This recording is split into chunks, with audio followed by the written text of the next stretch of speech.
श्रीपादराजं शरणं प्रपद्ये श्रीपादराजं शरणं प्रपद्ये श्रीपादराजं शरणं प्रपद्ये.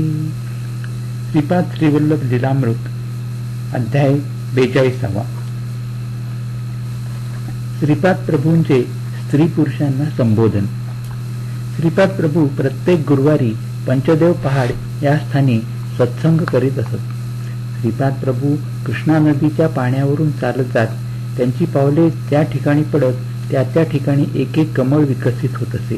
त्या कमळावर श्रीपाद प्रभूंच्या पावलांची चिन्ह उमटत असे.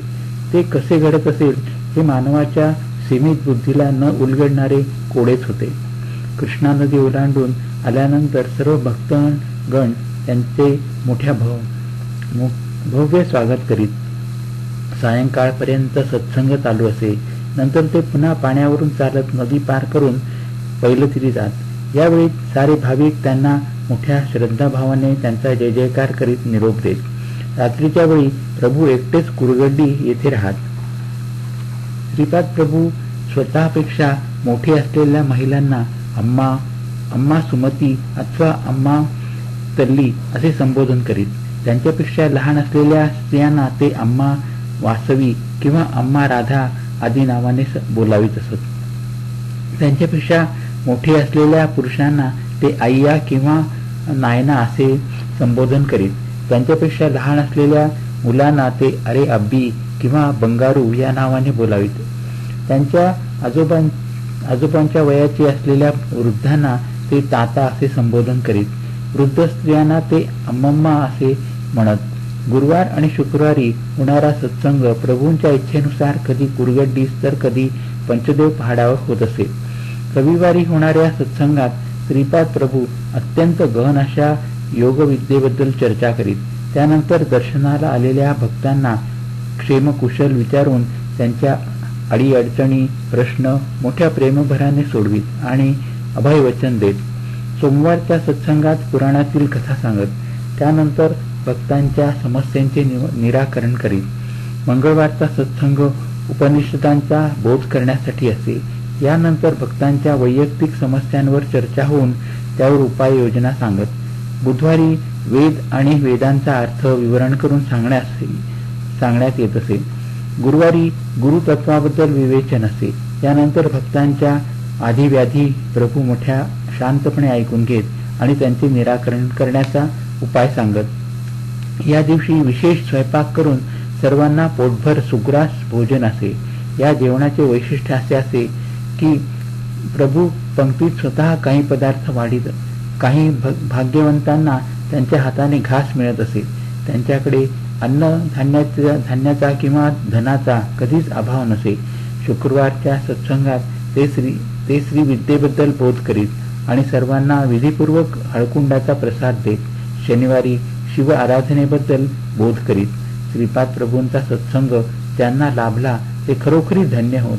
श्रीपाद प्रभूंचे हृदय नवनीत समान मृदू होते. त्यांना भक्तांची दुःखे पाहवली जात नसत. त्यांच्या सत्संगात आलेला दुःखी श्रोता घरी जाताना अत्यंत आनंदात जाई. दरबारात कोणत्याही वेळी आलेल्या भक्तास भोजन मिळत असे. कधी जर शिजवलेले अन्न कमी असून प्रसादास आलेली मंडळी जास्त असली तर श्रीपाद प्रभू आपल्या कमंडलूतील जल भोजन सामग्रीवर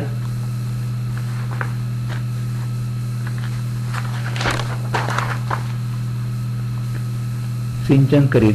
त्यावेळी ते पदार्थ आलेल्या सर्व भक्तांच्या आणि इतर सर्वांच्या भोजनोत्तर सुद्धा शिल्लक राहत. याप्रमाणे प्रभूंनी अनेक लीला केल्या. रात्रीच्या वेळीस अनेक देवता कुरगड्डीस विमानाने येत आणि श्रीपाद प्रभूंची सेवा करून सकाळ होताच महाप्रभूंचा आशीर्वाद घेऊन स्वस्थानी निघून जात. काही वेळा हिमालयातून काही योगी येत. त्यांचे देह अत्यंत कांतिमान आणि दैदिप्यमान असत. या योग्यांना श्रीपाद प्रभू स्वतः आपल्या हाताने भोजन वाढीत असत. श्रीपाद प्रभूंचे जेवण म्हणजे मुठभरच असे. ते वऱ्याचे तांदूळ असो किंवा ज्वारीचा भात असो किंवा रागी असो. त्यांच्या भक्तांचे पोट भरले की त्यांना स्वतःचे पोट भरल्याची संतृप्ती मिळत असे. श्रीपाद प्रभू सांगत असत की पितरांचे विधियुक्त श्राद्ध केल्यास त्यांना शांती लाभून मुक्ती मिळते. 18 वर्णातील सर्वांना त्यांच्या धर्मकर्माप्रमाणे फळ भोगावे लागते. त्यात पक्षपात दृष्टी नसते. आज मिळालेली सुसंधी नेहमी मिळेल असे नाही. माझ्या पुढच्या अवतारात मला थोडे कठीण वर्तन करावे लागेल. भक्तगण ज्यावेळी आपल्या गुरुदेवांना नमस्कार करतात तेव्हा गुरु तो नमस्कार आपल्या स्वतःच्या गुरूंना पोचवितात आणि तो त्यांच्या गुरूंना. याप्रमाणे आपण आपल्या गुरूंना केलेला एक नमस्कार अनेक गुरूंना पोचतो. प्रत्येक शिष्यास गुरूंचा आशीर्वाद लाभतो. गुरूंच्या आराधनेने इहलोक आणि परलोक दोन्हींची प्राप्ती होते.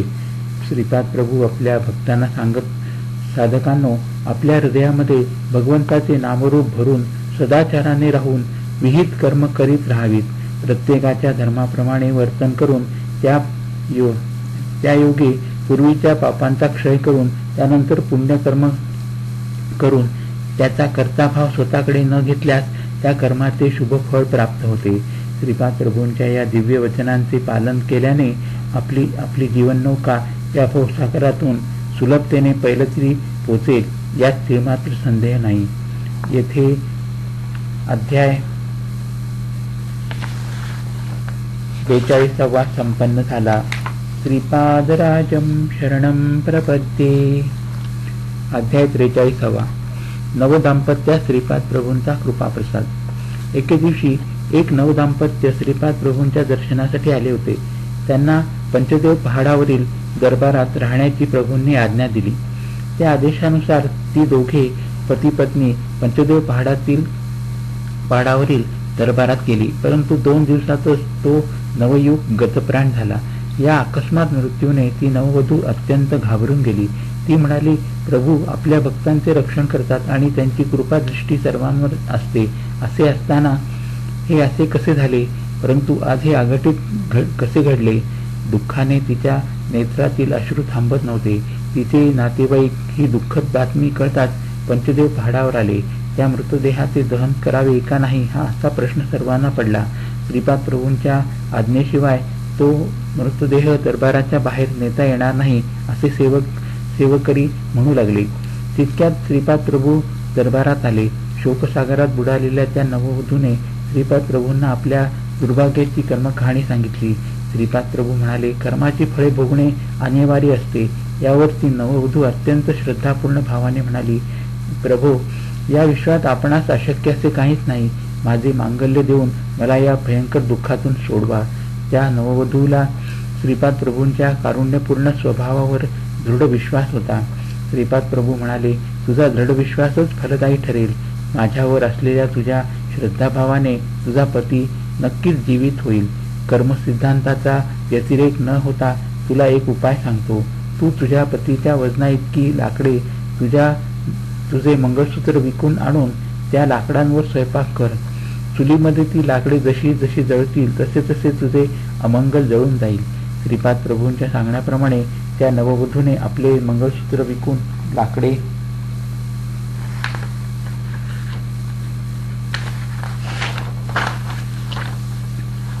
आणली आणि त्यावर स्वयंपाक करू लागली. चुलीतील सर्व लाकडे जळून जातात.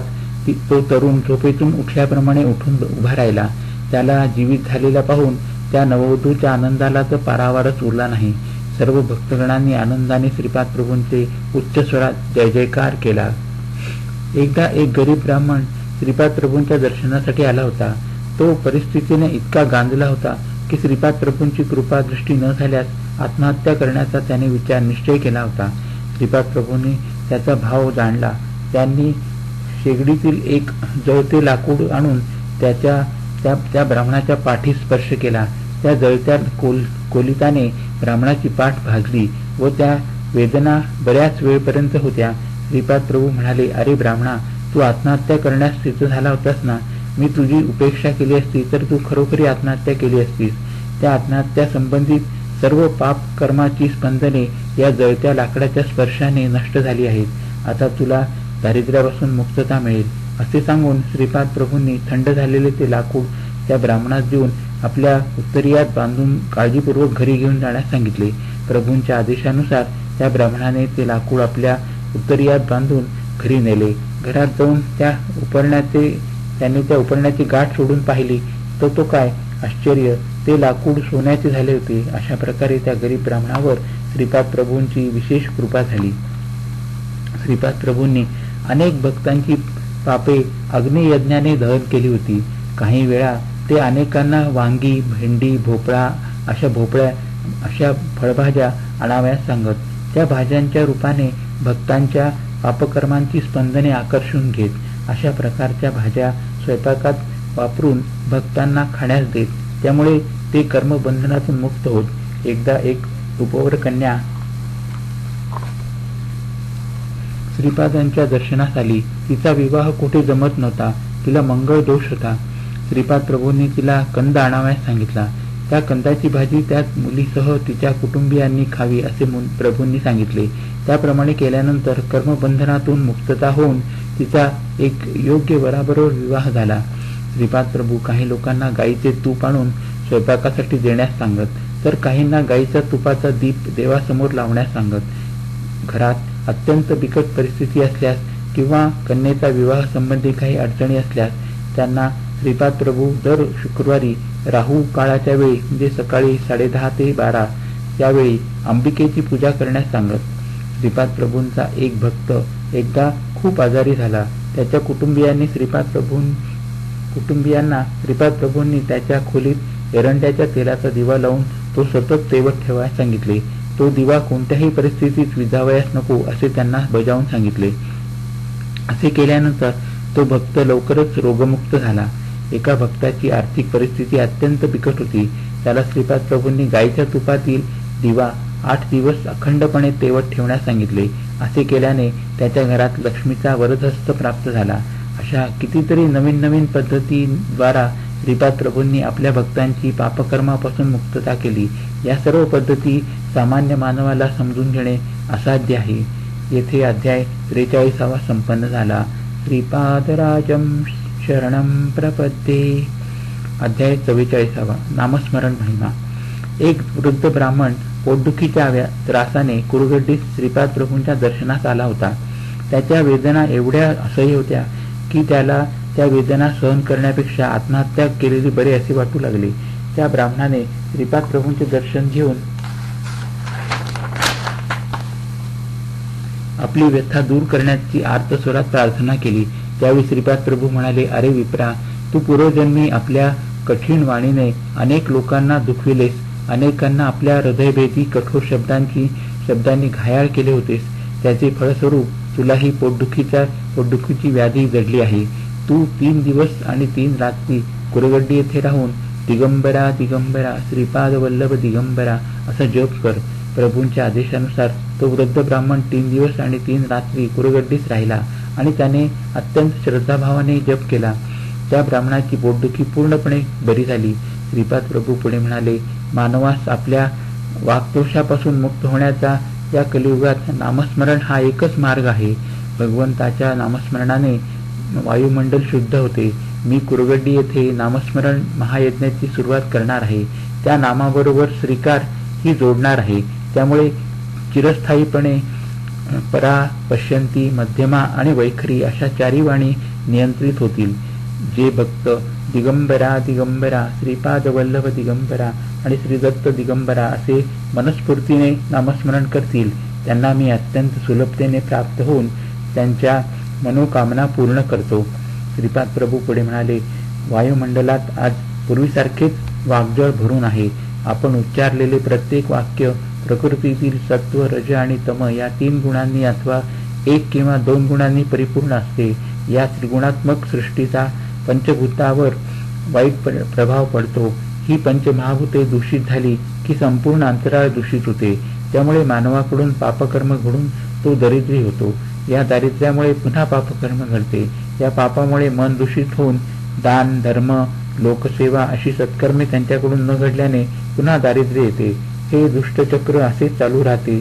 यापासून मुक्ती मिळवण्यासाठी काया, वाचा, मन शुद्ध असावयास हवे. यालाच त्रिकरण शुद्धी असे म्हणतात. आपल्या मनात जे असते तेच वाणीतून बाहेर पडावे. मनात दुष्टभाव आणि वाणीने अगदी मधुर बोलणे असा दुटप्पीपणा नसावा. आपल्या वाणीप्रमाणेच आचरण सुद्धा अगदी पवित्र असावे. या कलियुगात जीवनसागर तरुण जाण्यास ईश्वराने अनेक मार्ग सांगितले आहेत. त्यात नामस्मरण हे अत्यंत सुलभ साधन आहे. नामस्मरण करणाऱ्या साधकाची वाणी मधुर असते. त्याच्या योगाने पवित्र कर्म करण्याची प्रेरणा मिळते. कर्मविमोचन. एक क्षयरोगाने व्यस्त झालेला गृहस्थ कुरगड्डीस आला होता. त्याला मधुमेहाचा आजार आणि अन्य व्याधी सुद्धा होत्या. त्याला पाहून श्रीपाद प्रभूंना खूप राग आला. तो पूर्वजन्मात एक कुख्यात चोर होता. त्याने अनेक निरपराध लोकांची संपत्ती हिरावून घेऊन त्यांना निर्धन केले होते. एका उपवर कन्येच्या पित्याने तिच्या विवाहासाठी संपत्ती जमा करून ठेवली होती. ती या दुष्ट चोराने हिरावून नेली होती. त्यामुळे त्या कन्येचा विवाह होऊ शकला नाही. वरदक्षिणा देण्यास धन नसल्याने योग्य वर मिळू शकला नाही. शेवटी एक वृद्ध वरदक्षिणेशिवाय विवाहास तयार झाला.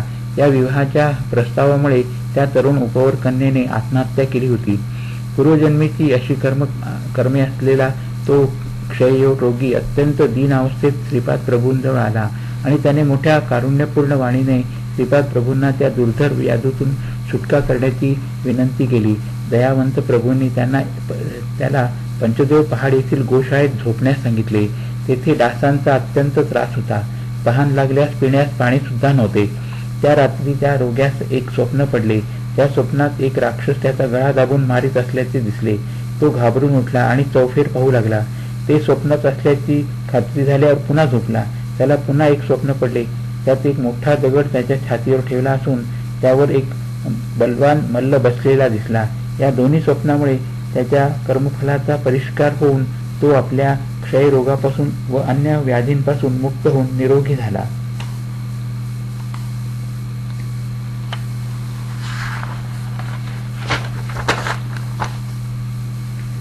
अनेक वर्षे क्षयरोगाने त्रस्त अशा रोग्यास श्रीपाद प्रभूंनी स्वप्नात शिक्षा देऊन कर्मविमुक्त केले होते.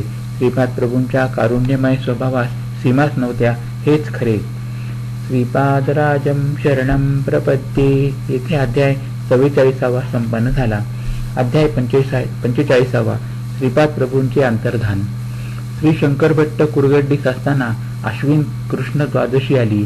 त्या दिवशी हस्त नक्षत्र होते. श्रीपाद प्रभू कृष्णा नदीत स्नान करून थोडा वेळ ध्यानस्थ बसले. ध्यानातून उठल्यानंतर त्यांनी शंकर भट्टास अजून एकदा कृष्णेत स्नान करून येण्यास सांगितले. त्यांच्या आदेशानुसार शंकर भट्ट पुन्हा एकदा स्नान करून आले. त्यावेळी प्रभू म्हणाले, अरे शंकर भट्टा, मी गुप्त रूपाने राहण्याची वेळ आली आहे. मी कृष्णा नदीत अंतर्धान पाहून त्या कुरगड्डीस गुप्त रूपाने संचार करीत राहीन.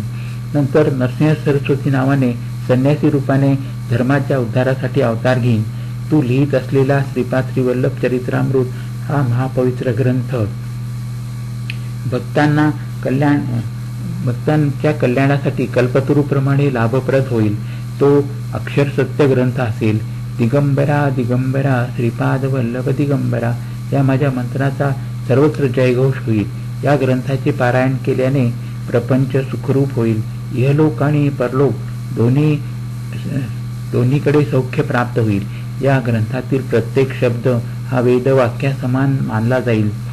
तू लिहित असलेला संस्कृत ग्रंथ माझ्या महासंस्थानातील औदुंबर वृक्षाखाली शब्द स्वरूपात कायमचा राहील. तेथून निघणारे दिव्य शब्द दर्शनास येणाऱ्या भक्तांना ऐकू येतील. हृदयापासून ज्यांना माझ्या दर्शनाची तळमळ लागली असेल त्यांना माझे दर्शन अवश्य होईल. मी माझ्या भक्तांच्या संरक्षणासाठी सदैव सज्ज असतो. तुझ्या संस्कृत ग्रंथाचा तेलुगू भाषेत अनुवाद केला जाईल. तो बापनाचार्युलू यांच्या 33व्या पिढीतील वंशजांकडून उदयास येईल. या पवित्र ग्रंथाचे अनेक भाषेत अनुवाद होतील.